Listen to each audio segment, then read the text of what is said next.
அவுதுபில்லாஹி மினஷ் ஷைத்தானிர் ரஜீம். பிஸ்மில்லாஹிர் ரஹ்மானிர் ரஹீம்.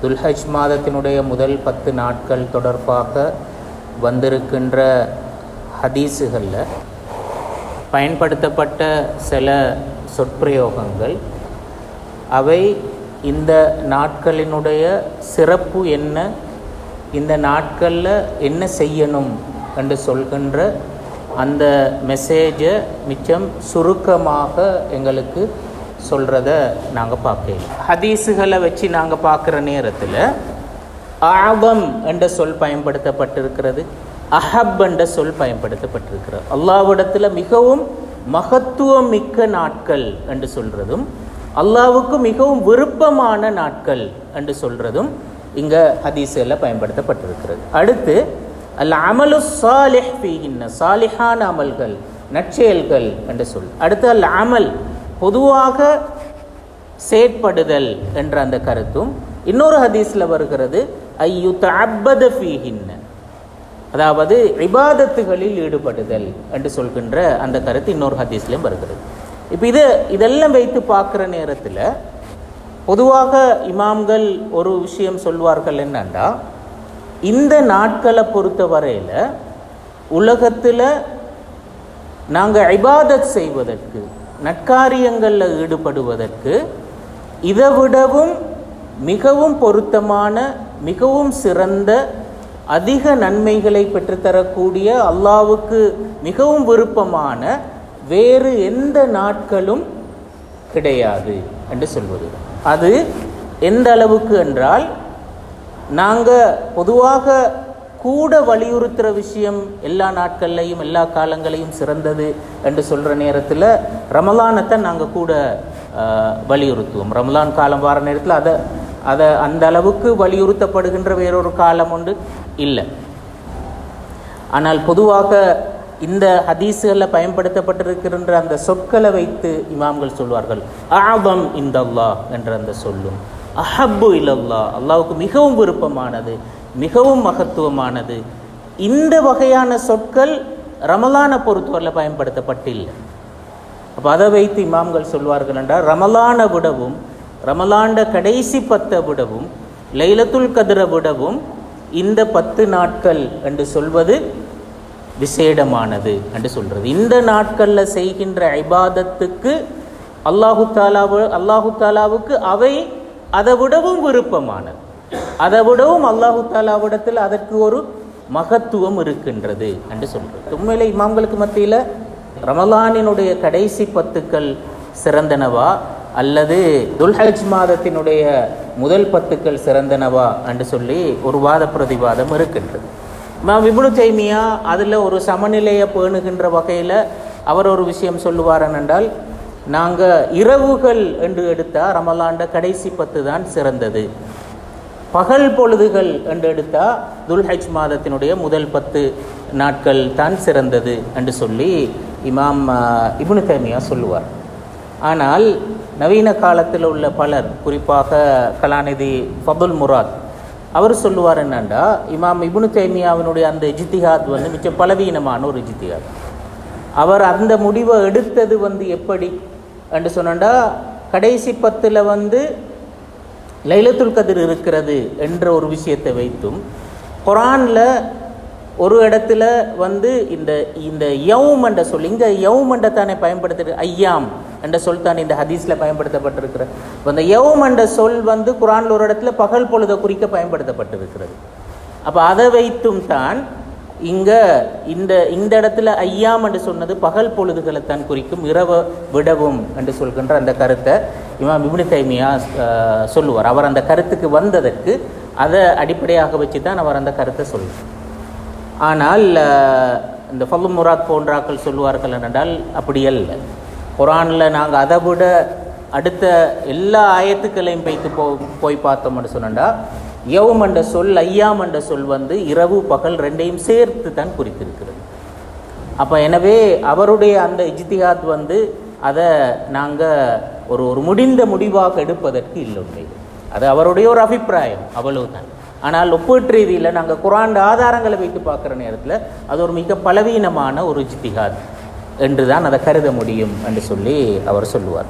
அப்போ அந்த அடிப்படையில் உண்மையிலே மொத்தமாக பார்க்குற நேரத்தில் இந்த உலகத்தில் மிக சிறந்த நாட்கள், இபாதத் செய்வதற்கு மிக சிறந்த நாட்கள் எவை என்று சொன்னால் இந்த 10 நாட்கள் என்பதுதான் இந்த ஹதீஸிலிருந்து புரிந்து கொள்கின்ற விஷயம். உண்மையிலே நான் கருதுகிற விஷயம் என்னென்னா, நாங்கள் இமாம்களுக்கு மத்தியில் ரமலானையும் இதையும் ஒப்பிட்டு ஒரு கருத்து பரிமாற்றம் இருந்தாலும் கூட நாங்கள் உண்மையில் எப்படி பார்க்கணும் என்றால், இது ஒப்பிட்டு பார்க்கறதுக்குரிய ஒரு விஷயம் உண்டு அல்ல உண்மையில்.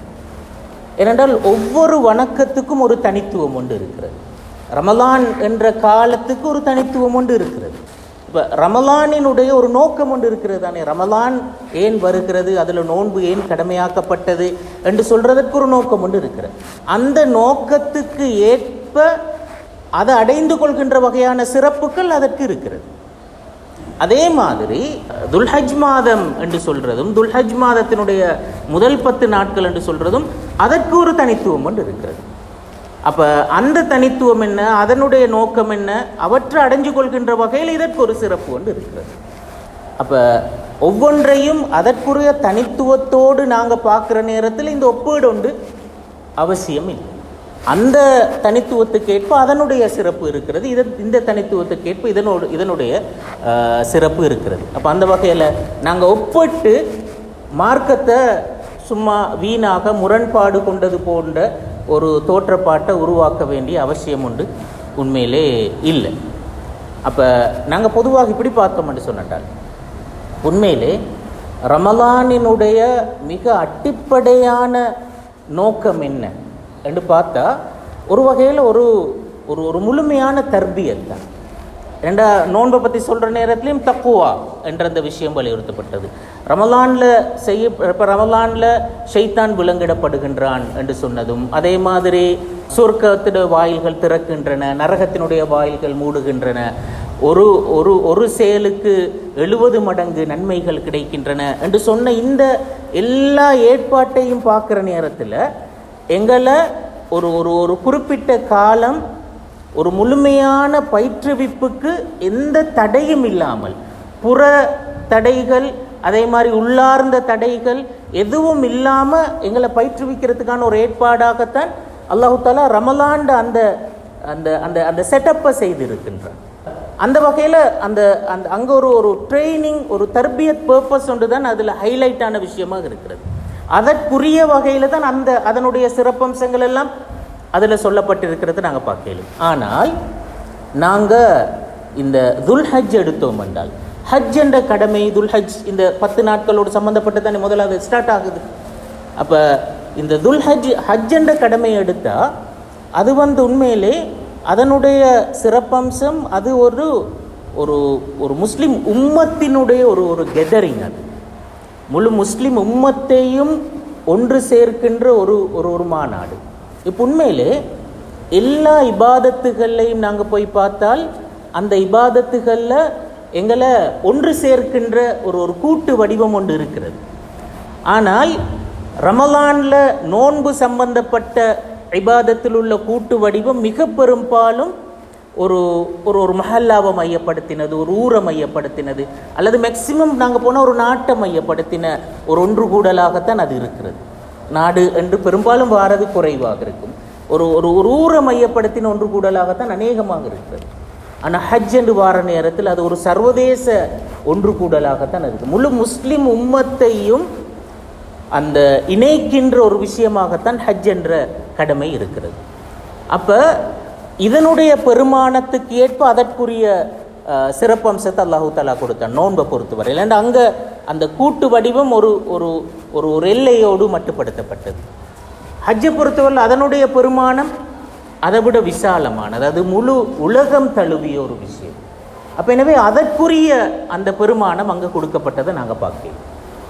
அப்போ இந்த வித்தியாசம் அங்கே இருக்கிறத பார்க்கலாம். பொதுவாக இமாம்கள் ஹஜ்ஜினுடைய அந்த நோக்கங்களை பற்றி பேசுகிற நேரத்தில் முதலாவது நோக்கமாகவே சொல்கிறேன் என்றால், முழு முஸ்லிம் உம்மத்தையும் இணைத்தல், ஒன்றிணைத்தல் என்று சொல்கிறது தான் அதோட மிக முக்கியமான நோக்கங்கள் ஒன்று, அந்த ஒன்றிணைத்தல் என்ற விஷயம். அதனால தான் குர்ஆனும் சொல்கிறது என்றால், ஒவ்வொரு மூளை முடுக்கில் இருக்கின்ற மனிதனையும் நீங்கள் ஹஜ்ஜுக்கு வரவழைங்க, அவங்கள கூப்பிடுங்க, அழைப்பு விடுங்க என்று சொல்லி குர்ஆன் சொல்லுது. என்ற எல்லாரையும் ஏதோ ஒரு வடிவத்தில் ஒன்று திரட்டணும். வித்தியாசம் பார்க்கக்கூடாது. நிறம், இனம், இந்த வேறுபாடுகள் இல்லாமல் எல்லாரையும் மேக்சிமம் ஒன்று திரட்டுவதற்கு முற்பட வேண்டும் என்று சொல்றது. அதே மாதிரி இன்னொரு விஷயம் அந்த குர்ஆனில் சொல்றேன்னா, அந்த லியஷது மனாஃபிஅ லஹும், அவர்களுக்குரிய பயன்கள், பிரயோசனங்களை பெற்றுக்கொள்ள வேண்டும் என்று சொல்லி அதில் மிக பிரதானமாக 2 விஷயம் சொல்வார்கள். என்னென்றா, ஒன்று பொருளாதார நலன்கள். அப்போ முழு முஸ்லிம் உம்மத்தும் ஒரு இடத்துல ஒன்று திரளுதல் என்று சொல்வதில் நாங்கள் உலக பொருளாதார போக்க தீர்மானிக்க முடியும். அப்போ அப்படி ஒரு பொருளாதார நலன் என்று சொல்வது அதில் இருக்கிறது. அதே மாதிரி இன்னொரு விஷயம் சொல்வார்கள் என்னென்றால், உலக சமாதானம் என்று சொல்வதை தீர்மானிக்க முடியும். ஏனென்றால் அந்த காலம், இப்போ துல்ஹஜ் என்று சொல்றது அந்த கண்ணியத்துக்குரிய 4 மாதங்கள் உண்டு. அந்த காலத்தில் நோன்பு நோற்றல் என்று சொல்வது மிக முக்கியமான ஒரு சுன்னா. அதே மாதிரி இந்த பிரதேசத்தில் மரங்கள் வெட்டப்படக்கூடாது என்று சொல்றது, உயிரினங்கள் அந்த வேட்டையாடப்படக்கூடாது என்று சொல்றது. இப்போ இந்த மாதிரி விஷயங்களில் யுத்தம் செய்வது தடுக்கப்பட்ட காலம். இப்போ இதெல்லாம் வச்சு பார்க்குற நேரத்தில் ஒரு உலக சமாதானத்துக்கான ஒரு அழைப்பு இந்த காலப்பகுதியில் இருக்கின்றது. அப்போ முழு முஸ்லிம் உம்மத்தையும் ஒன்று திரட்டுவதற்கான ஒரு பணி என்று சொல்கிற நேரத்தில் அதில் ஒரு பெரிய மெசேஜ் ஒன்று இருக்கிறது. அதனால தான் இந்த விஷயத்தை பொறுத்தவரையில் இது உலகத்தில் அல்லாஹு தாலா வைத்திருக்கின்ற மிகவும் சிறப்புக்குரிய நாட்கள் என்று சொல்வதற்குரிய அந்த பின்புலம் அதுதான். அப்போ இந்த கடமைகளினுடைய பரிமாணம் அது முழு உம்மத்தையும் தழுவிய ஒரு வேலை திட்டத்திட அந்த அந்த அந்த நோக்கங்களை மையப்படுத்தி வரக்கூடிய ஒரு விஷயம். அப்போ எனவே அதனுடைய சிறப்பும் அந்த பரிமாணத்தில் அமைந்திருக்கிறத நாங்கள் பார்க்கலாம். அப்போ ஒவ்வொரு வணக்க வழிபாட்டுக்கும் உரிய அந்த தனித்துவத்தோடு சேர்த்து நாங்கள் பார்க்குற நேரத்தில் ரமலானா அல்லது கடைசி பத்தா முதல் பத்தா என்று சொல்கிற அந்த முரண்பாடுக்கு நாங்கள் போக வேண்டிய எந்த அவசியமும் உண்மையிலே இல்லை என்று சொல்கிறது தான் நாங்கள் இதில் விளங்கி கொள்ள முடியுமான மிக முக்கியமான ஒரு விஷயம்.